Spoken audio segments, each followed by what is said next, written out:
Let's go, kita training model object detection. Halo semua, aku Rizal, anak elektro. Di video sebelumnya aku punya ide untuk bikin kamera auto framing yang bisa track dan secara otomatis nge-framing ngikutin mukaku.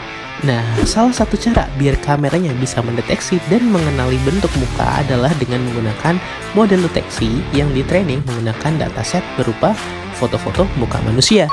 Misalnya di project ini aku pakai model YOLO, You Only Look Once ya, bukan You Only Live Once, versi 11N karena beberapa alasan yang mungkin kedepannya akan kita bahas dan didiskusikan juga.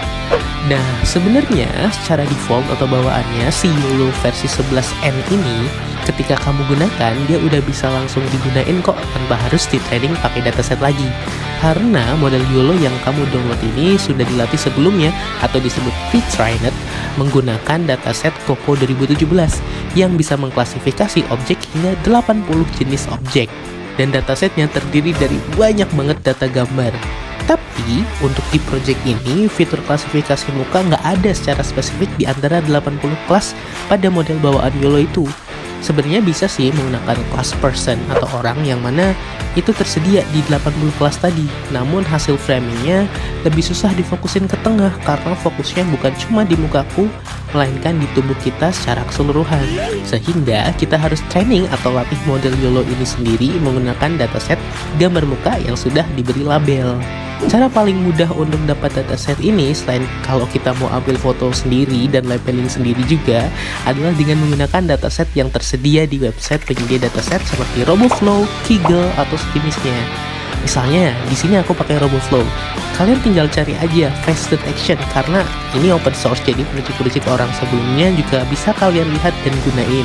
Nah, nanti setelah kalian cari akan muncul dataset yang bisa kalian pilih untuk dijadikan bahan untuk melatih model YOLO tadi. Tinggal download, terus kalian latih deh modelnya pakai Python di Google Colab. Next kita akan bahas ini juga.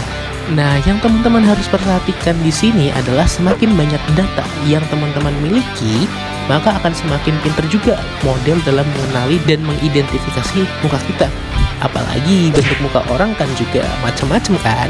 Jadi di sini kita perlu dataset yang lumayan banyak agar si model ini bisa semakin belajar dan lebih pintar dalam mengenali bentuk muka.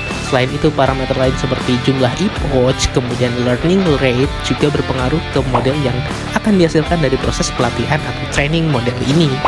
Dan ya, setelah proses trainingnya selesai, kita dapat deh model YOLO yang bisa mengenali bentuk atau objek muka kita. Dan kita bisa gunakan untuk ke step selanjutnya. Tetap tunggu terus ya untuk update-nya. Bye-bye!